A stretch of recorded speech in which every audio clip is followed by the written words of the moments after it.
Jake Miller watched his wife whisper secrets to a stranger at his father's funeral. While tears rolled down his face, a lawyer handed him a mysterious envelope that would change everything. But Jake had no idea that the man comforting his wife was about to move into their house, or that the envelope in his pocket contained a secret worth $10 billion. Rain fell softly as 38-year-old Jake Miller stood in the funeral home, looking at his father's coffin. His dad, Tom Miller, had been his best friend. Tom had worked hard his whole life to help Jake become a builder who designed houses. Now Tom was gone, and Jake felt like his whole world was falling apart. "He looks peaceful," said Jake's wife, Emma. But something felt wrong. Emma wasn't crying. She kept looking across the room at a man named Ryan who Jake barely knew. Ryan had shown up 6 months ago, saying he wanted to help Emma while Tom was sick. But the way Emma smiled at Ryan made Jake's stomach hurt. Jake remembered how his dad had worked 3 jobs to pay for his school. Tom never complained, even when he was tired. Now, watching Emma and Ryan exchange secret glances, Jake wondered if he really knew his wife at all. They had been married for 15 years, but lately, Emma seemed like a stranger. "I'm so sorry about your dad," Ryan said, walking over with his hand out. Ryan wore an expensive suit and shiny shoes. He looked like someone who had never worked hard a day in his life. "Your father sounded like an amazing man. Emma has told me so much about him." Jake's hands became fists. Why was Emma telling family stories to this stranger? Why was Ryan acting like he belonged here? Emma's mom, Carol, stood nearby with a mean look on her face. Carol had never liked Jake. She always said Jake's house was too small and his job didn't pay enough money. "Jake," Carol said loudly, "Emma can't stay in that tiny house much longer. Ryan has offered to help during this difficult time." Jake felt dizzy. His dad was dead. His wife was acting weird. And now his mother-in-law was talking about Ryan like he was part of the family. "Mr. Miller," said a voice beside him. An older man with gray hair appeared, carrying a briefcase.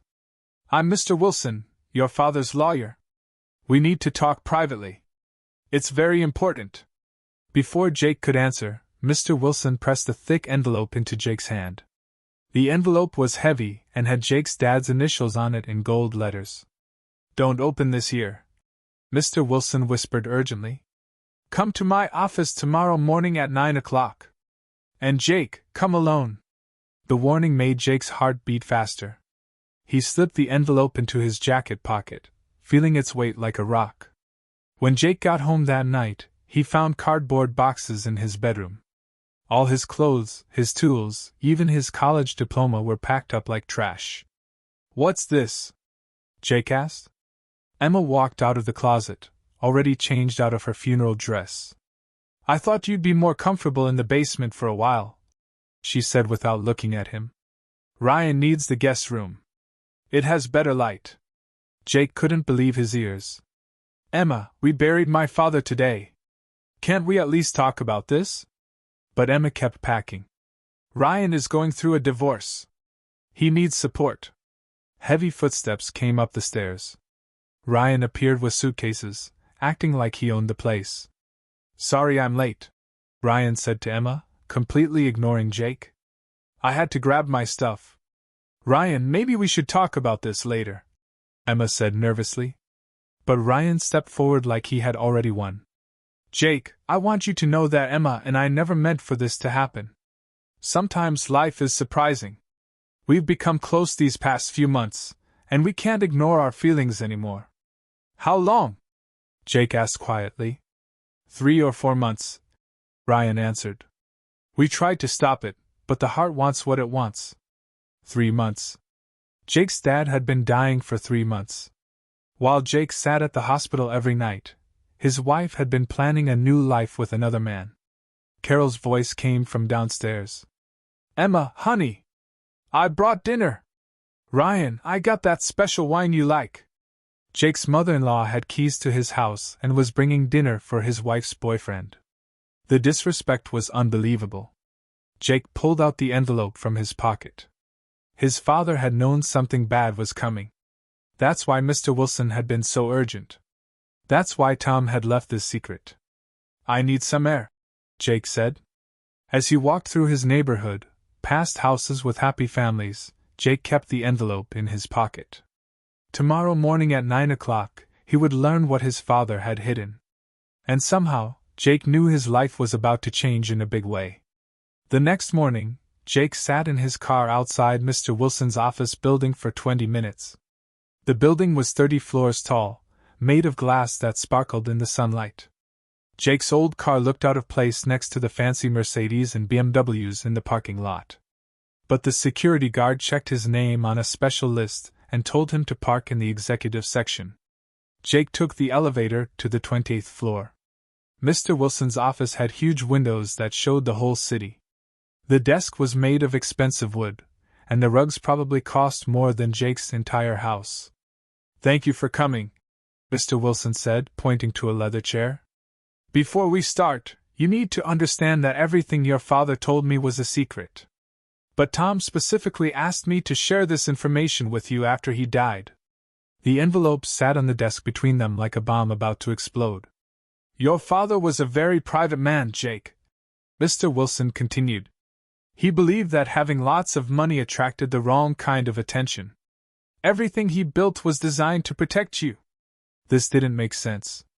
Tom Miller had worked construction jobs and driven an old truck. What was Mr. Wilson talking about? The lawyer pulled out a thick folder. On the cover it said, Miller Beach Resort Group Confidential. The logo looked fancy and professional, nothing like anything Jake had ever seen. Tom founded Miller Beach Resort Group 25 years ago, Mr. Wilson explained.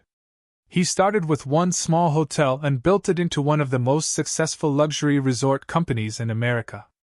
Jake felt like he couldn't breathe. Resorts? Luxury hotels? His dad? Jake Anderson's hands trembled as he stood beside his father's coffin, but not from grief alone. Across the funeral home in Phoenix, Arizona, his wife Emma was whispering and laughing with a man Jake had never seen before. While Jake's heart broke saying goodbye to his dad, a lawyer in an expensive suit appeared beside him with an envelope. Mr. Anderson, you need to come to my office tomorrow morning. 9 o'clock sharp. Come alone. The lawyer's eyes darted nervously toward Emma and the stranger. Jake had no idea that inside that envelope was a secret so big it would change everything. Before we continue with Jake's incredible story, please hit that subscribe button and give this video a thumbs up. Let us know in the comments where you're watching from. Maybe you're in Miami, Chicago, or sunny California. Your support helps us bring you more amazing stories like this one. Now let's see what happens when Jake discovers the truth that will blow your mind. The rain pounded on the windows of Peaceful Rest Funeral Home as Jake stood staring at his father's casket. Robert Anderson looked peaceful in his gray suit, the same suit he wore to Jake's high school graduation 20 years ago. Jake was 38 years old and worked as a builder, designing small houses and fixing broken buildings. But nothing in his life had prepared him for this day. His dad had been his best friend. Robert had worked 3 different jobs to help Jake finish college. He never complained about being tired or having no money. Robert taught Jake how to work hard, how to be honest, and how to stand tall even when life got difficult. He looked so peaceful, Emma whispered next to him. But her voice sounded strange, like she didn't really care. Emma was Jake's wife. They had been married for 15 years. She wore a fancy black dress and perfect makeup, even though this was supposed to be a sad day. Jake noticed that Emma kept looking toward the back of the room where a tall man with slicked back hair stood near the flowers. The man's name was Ryan Cooper, and he had appeared in their lives about 6 months ago. Ryan told them he was a business consultant, which meant he supposedly helped companies make money. He wore expensive suits and drove a shiny black car. Ryan said he wanted to help Emma during the hard time when Jake's dad was sick. But the way Emma's eyes lit up when she said Ryan's name made Jake's stomach feel sick. Jake felt alone even though the room was full of people. Friends and neighbors came up to say they were sorry about his dad, but Jake could barely hear them. He kept watching Emma and Ryan. They stood close together, whispering like they were sharing secrets. When Ryan put his hand on Emma's back, touching her the way a husband would, Jake felt something break inside his chest. "Mr. Anderson?" A deep voice interrupted Jake's sad thoughts. A man with silver hair and a very nice suit stood beside him carrying a leather briefcase. "I'm Thomas Wright, your father's lawyer. We need to talk privately. There are very important things I must tell you right away." Mr. Wright looked worried, and he kept glancing at Emma and Ryan with nervous eyes. Before Jake could answer, Emma's mother Sandra spoke up loudly. "Jake, we need to talk about the house. Emma can't keep living in that tiny place. It's too small and old." Sandra had never liked Jake. She always acted like their 3-bedroom house in a nice Phoenix neighborhood wasn't good enough for her daughter. "Ryan has been kind enough to help us during this difficult time." The way Sandra said Ryan's name, like he was more important than Jake, made Jake feel invisible in his own life. Mr. Wright pressed a thick envelope into Jake's hand. The envelope was heavy and had Jake's father's initials stamped in gold on the front. "Don't open this here," Mr. Wright whispered urgently. "Come to my office tomorrow morning at 9 o'clock. And Jake, come alone. Don't tell anyone." The lawyer's warning made Jake feel cold inside. He slipped the envelope into his jacket pocket, feeling its weight like a heavy stone against his heart. Jake's house felt wrong when he walked through the door that evening, still wearing his funeral suit. The house that used to feel warm and happy now felt like a stranger's home. Emma had gotten home before him. He could hear her high heels clicking on the floor upstairs. When Jake went up to their bedroom, he saw cardboard boxes stacked in the corner. The boxes were filled with his clothes, his books, and his personal things. His awards from building projects, his dad's old tools, even his college diploma were packed away like garbage. "What's all this?" Jake asked quietly. Emma came out of the closet wearing jeans and a sweater. She had already changed out of her funeral dress. She moved quickly, like she had been planning this for a long time and couldn't wait to finish.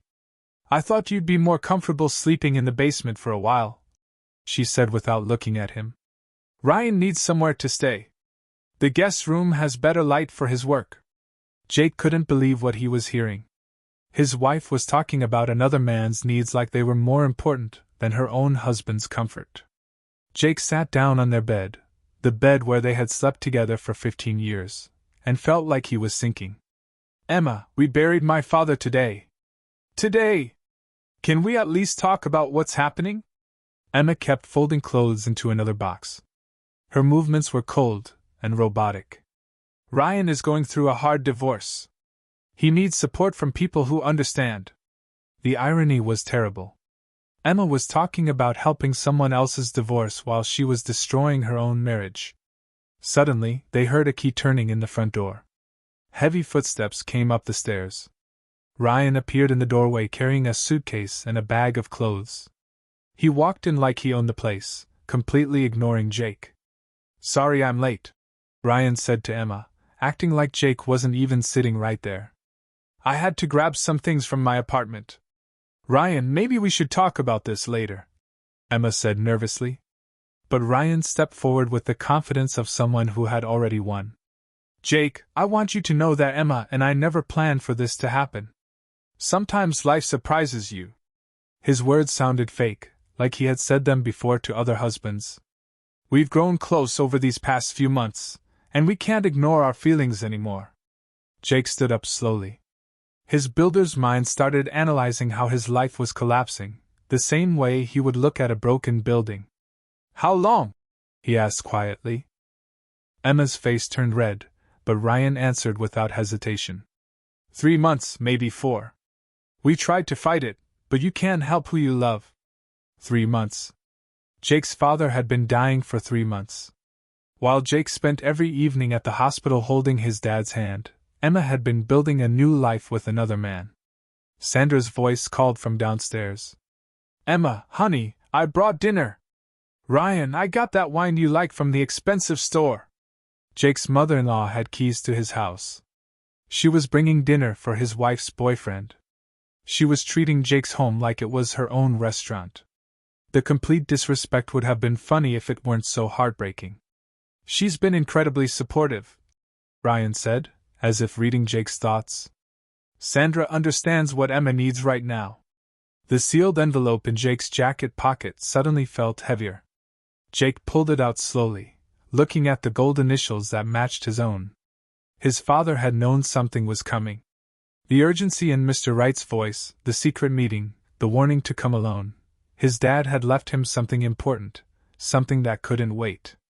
"I need some air," Jake said, his voice steadier than he felt. "Jake, we can work out the details later," Emma called after him. "We're all adults here." Jake walked through his neighborhood, past houses where real families lived, where husbands weren't kicked out of their own bedrooms. The envelope stayed sealed in his pocket. Tomorrow morning at 9 o'clock, Mr. Wright would tell him whatever his father had hidden from the world. And Jake had a feeling his life was about to change in ways he couldn't imagine.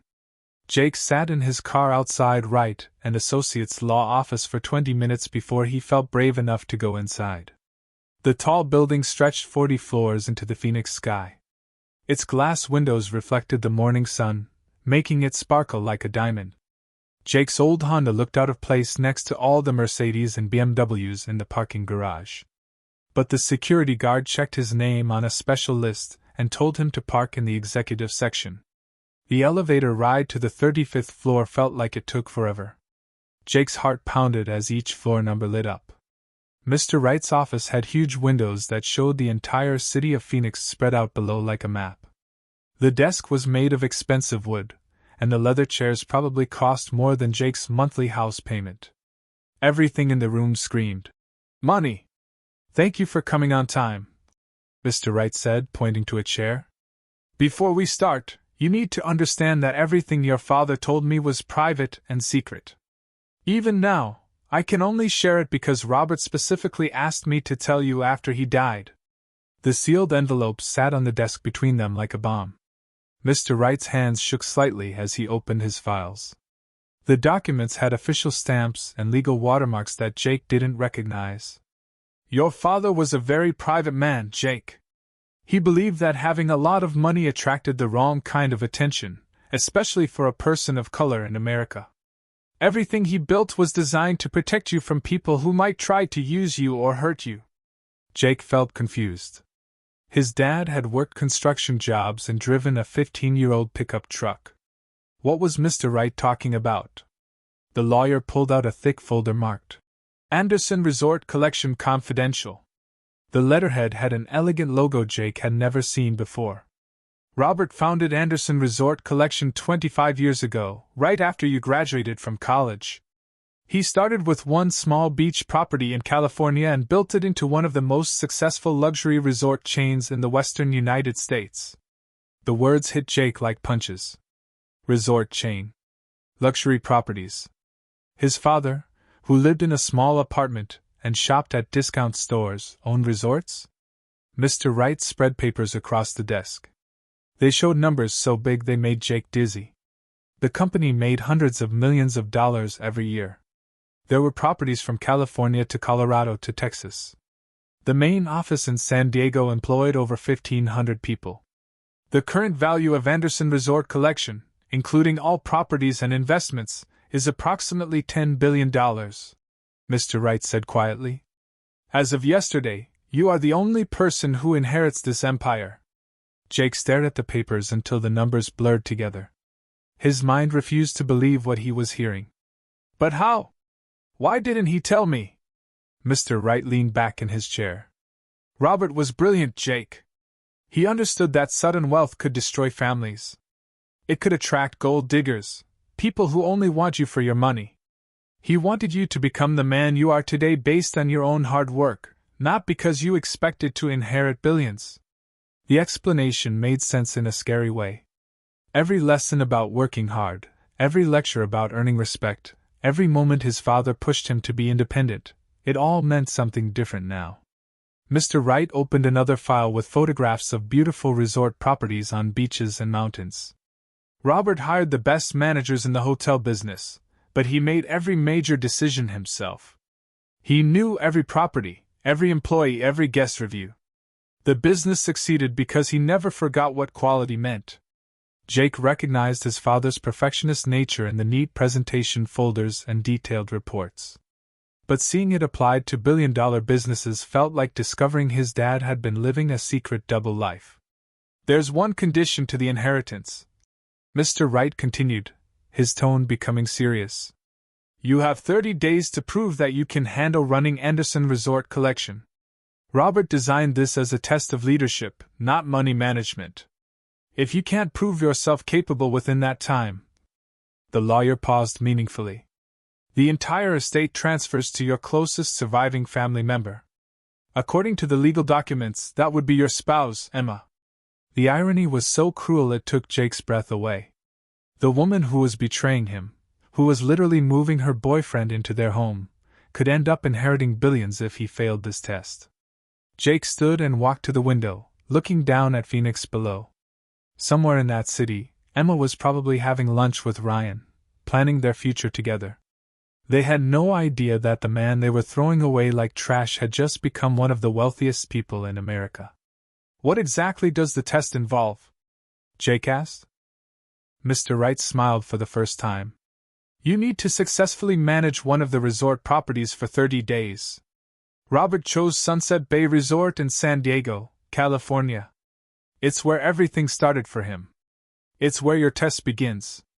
Jake returned home that evening with his mind spinning from everything he'd learned, but he kept his face looking sad and defeated, exactly what Emma and Ryan expected to see. The basement had been turned into his new bedroom. There was an air mattress on the floor, a folding table, and one lamp that made harsh shadows on the concrete walls. The symbolism wasn't lost on Jake. While Emma and Ryan thought they had pushed him to the lowest point of his life, he was actually planning his rise to heights they couldn't imagine. The irony would have been funny if it weren't so perfectly timed with his father's final lesson about patience and strategy. From his basement bedroom, Jake could hear Emma and Ryan talking upstairs. Their voices carried through the heating vents. They discussed selling Jake's little house and moving to Ryan's fancy condo downtown. They talked about Jake like he was already gone, just a minor problem to handle with divorce papers. Ryan's confident laughter echoed through the floor as he described his plans for investing Emma's divorce settlement money in his struggling business. Jake opened his laptop and searched for private investigators in Phoenix. If he was going to protect his father's empire from people who would destroy it, he needed to understand exactly who he was dealing with. He found Lisa Martinez, a highly rated investigator who specialized in marriage cases and financial fraud. Her website emphasized being discreet and thorough, exactly what Jake needed. When he called her secure number, her professional voice immediately put him at ease. They arranged to meet the next morning at a coffee shop near her office. The following morning, Jake drove to Anderson Resort Collection's secret headquarters using the special access card Mr. Wright had given him. The 28th floor buzzed with quiet activity. Jake felt overwhelmed seeing dozens of employees working to manage his father's empire. Patricia Flores, the chief executive officer, greeted him warmly. She was a smart woman in her 50s who had helped Robert build the company from one small property into a hospitality powerhouse. "Your father talked about you constantly," Patricia said as she led Jake through the executive conference room. "He was so proud of your building career. But he always knew you had the intelligence to understand this business too." The walls displayed awards from hotel industry associations, photographs of stunning resort properties, and framed letters from happy guests.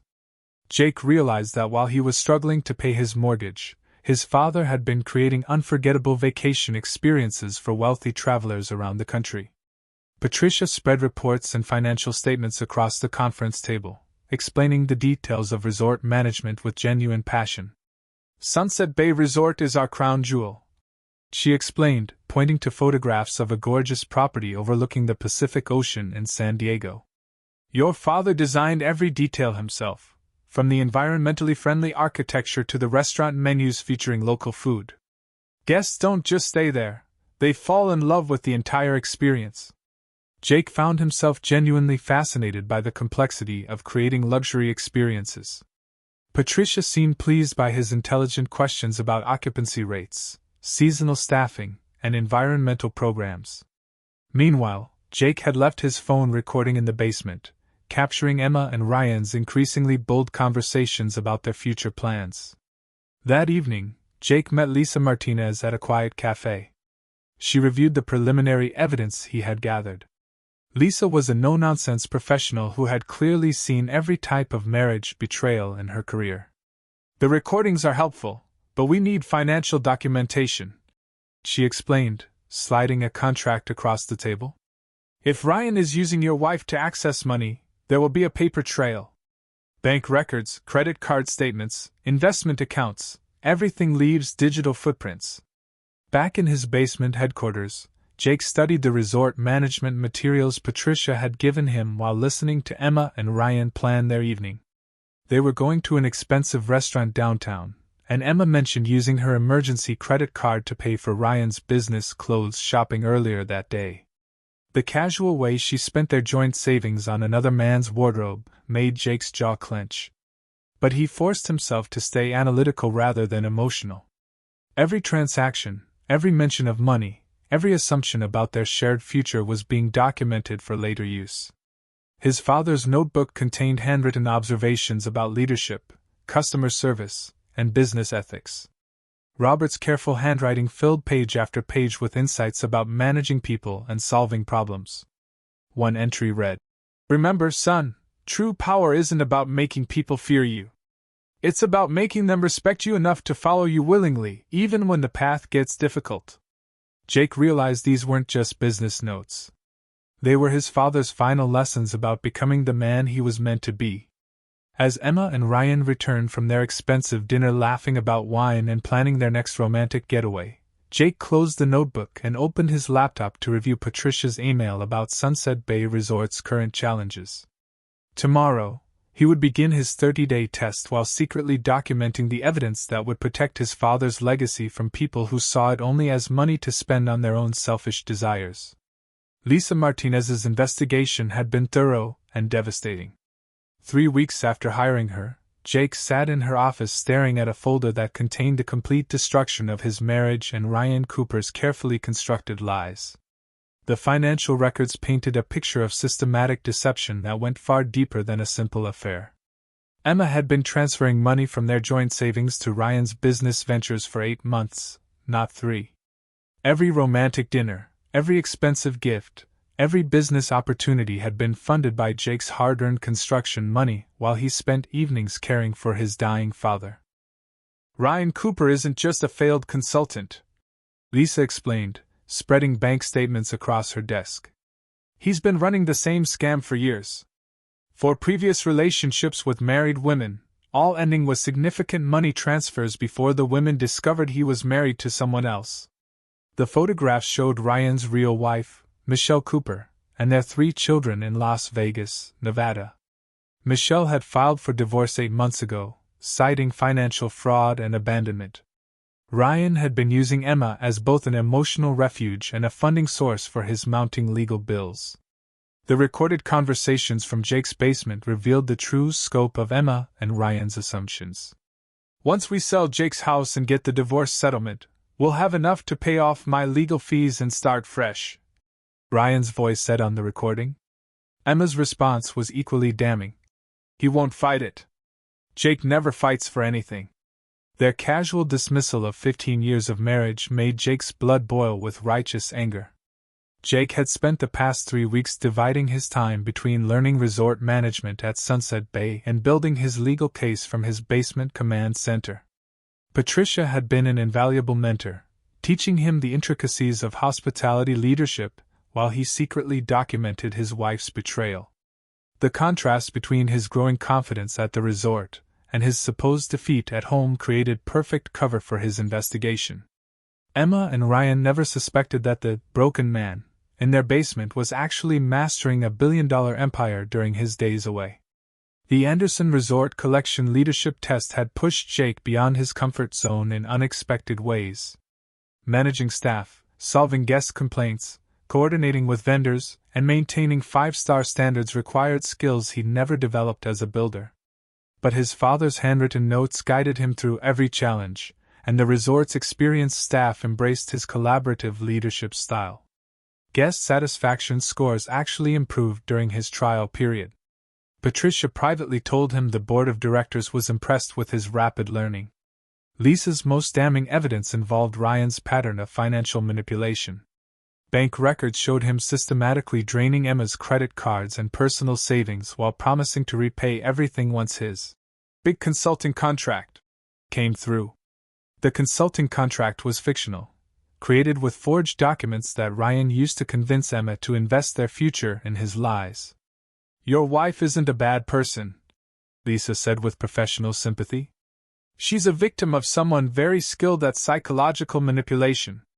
Ryan identifies lonely, vulnerable women and exploits their emotional needs to access their money." The irony was poetic. While Emma believed she was trading up from a struggling builder to a successful consultant, she was actually being systematically robbed by con artists who saw her as nothing more than a convenient ATM. Ryan's affection, his romantic gestures, his promises of a better life, all were calculated performances designed to keep her money flowing into his accounts. The expensive dinners and gifts that made Emma feel special were being purchased with her own savings. Jake had been careful to document everything through legal channels, ensuring his evidence would hold up in divorce court and potential criminal proceedings. The financial fraud alone was enough to protect their joint assets. But Ryan's pattern of targeting married women suggested broader criminal behavior that might interest federal investigators.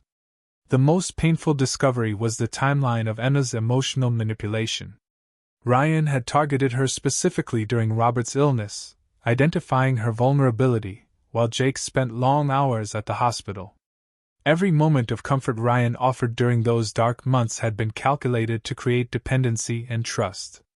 He had weaponized Emma's grief to gain access to their marriage and their money. Patricia called Jake that evening while he pretended to eat a lonely dinner in his basement.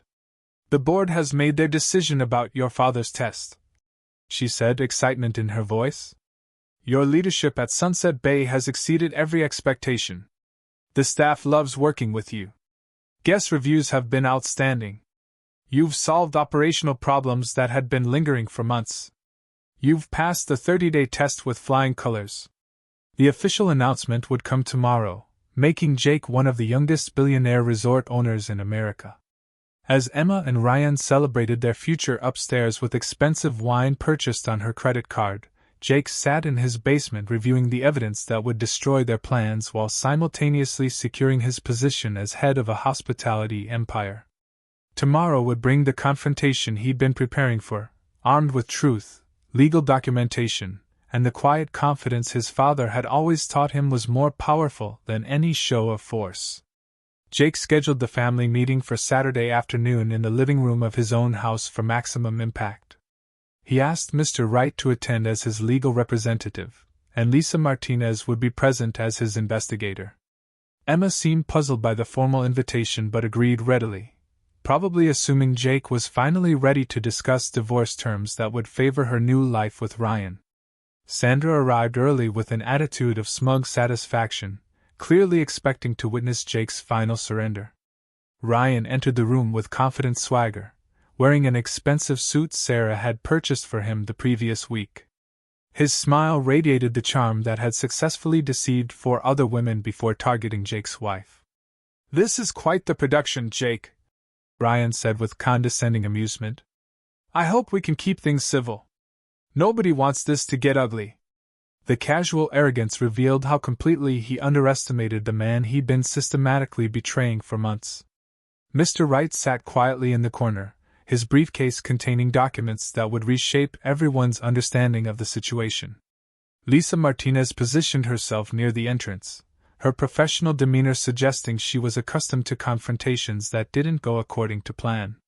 Jake stood near the fireplace, his calm presence filling the room with energy that Emma seemed to sense but couldn't identify. Something had changed about her husband, though she couldn't pinpoint what felt different. "Thank you all for coming," Jake began, his voice steady and controlled. "I wanted to discuss some family matters that have come to my attention. Sarah, I think it's time we address your relationship with Ryan and what that means for our future." Emma's face flushed, but Ryan stepped forward protectively. "Jake, we've been meaning to have this conversation," Ryan said smoothly, launching into a clearly rehearsed speech. "Sometimes people grow apart, and sometimes new connections develop that we can't ignore. Emma and I have found something special together, and we think it's best if we handle this transition with dignity and respect." The practiced words flowed like oil, designed to make Jake feel grateful while they dismantled his life. Jake nodded thoughtfully, then reached for the first folder on the coffee table. "That's interesting, Ryan. I've been doing some research on transitions myself. Mr. Wright, would you mind explaining to everyone what Anderson Resort Collection is?" Wright opened his briefcase with professional precision, withdrawing documents bearing corporate seals and financial figures that made Sandra's eyes widen with confusion. "Anderson Resort Collection is a luxury hospitality corporation founded by Robert Anderson 25 years ago. Current valuation is approximately $10 billion with 38 properties spanning the western United States." The room fell silent except for the sound of Ryan's breathing becoming noticeably shallow. Emma stared at the documents as if they were written in a foreign language, her mind struggling to connect her modest father-in-law with the corporate empire being described. "As of 2 weeks ago," Wright continued, "Jake Anderson officially became the chief executive officer and sole owner of Anderson Resort Collection, having successfully completed his father's leadership evaluation at Sunset Bay Resort." Sandra's mouth opened and closed like a fish. Her years of disdainful comments about Jake's financial prospects crumbled into dust. Ryan's charming confidence evaporated as he processed the implications. The man he dismissed as a weak, struggling builder was actually one of the wealthiest individuals in the country. That's impossible," Emma whispered.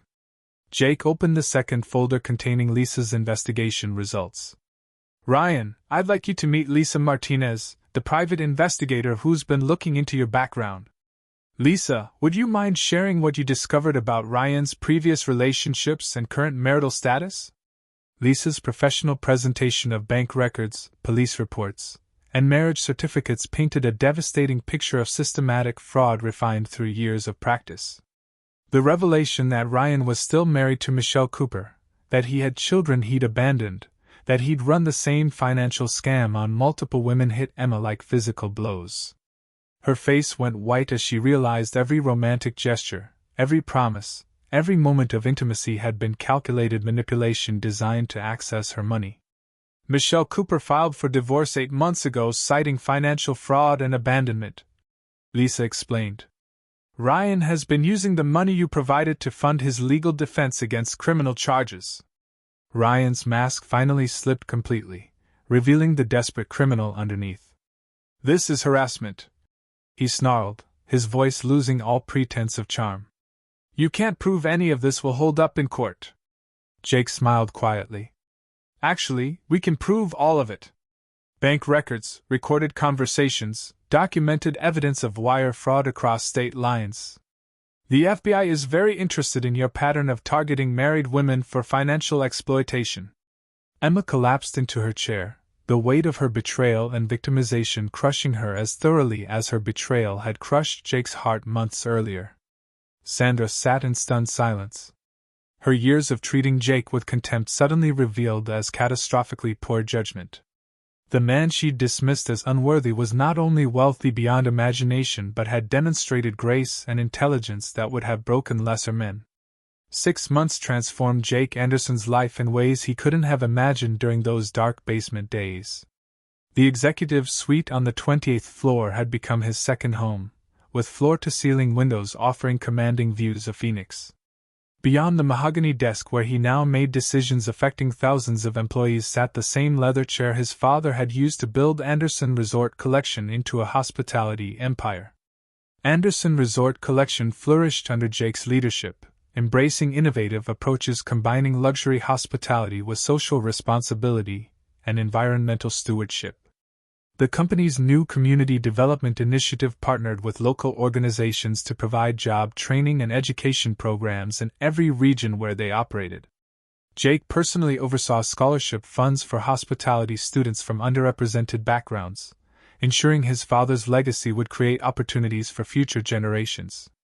The business press praised his compassionate capitalism model, but Jake knew he was simply applying the lessons Robert had taught him about treating people with dignity and respect. Legal proceedings surrounding Ryan Cooper concluded with satisfying justice. Federal prosecutors built a strong case for wire fraud and interstate financial crimes. Ryan was currently serving a 4-year sentence in federal prison while facing additional civil lawsuits from his previous victims. Emma cooperated fully with the investigation once she understood how she'd been manipulated. The divorce finalized quietly, with Emma receiving a modest settlement reflecting actual assets she'd brought to the marriage rather than any claim to Anderson Resort Collection.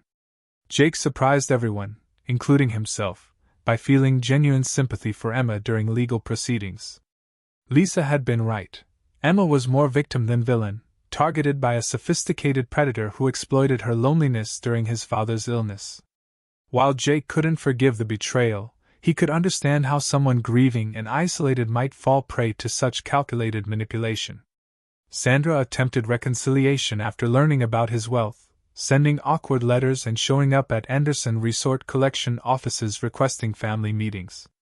Jake declined these overtures with polite firmness, understanding her sudden interest had nothing to do with genuine affection and everything to do with potential financial benefit.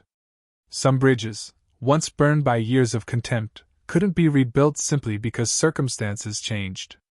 Transformation of Sunset Bay Resort became Jake's personal passion project, incorporating sustainable technologies and local community partnerships his father had only dreamed of implementing. The property now featured solar panels disguised as artistic installations, water recycling systems supporting the local ecosystem, and farm-to-table restaurants sourcing ingredients exclusively from local organic farmers.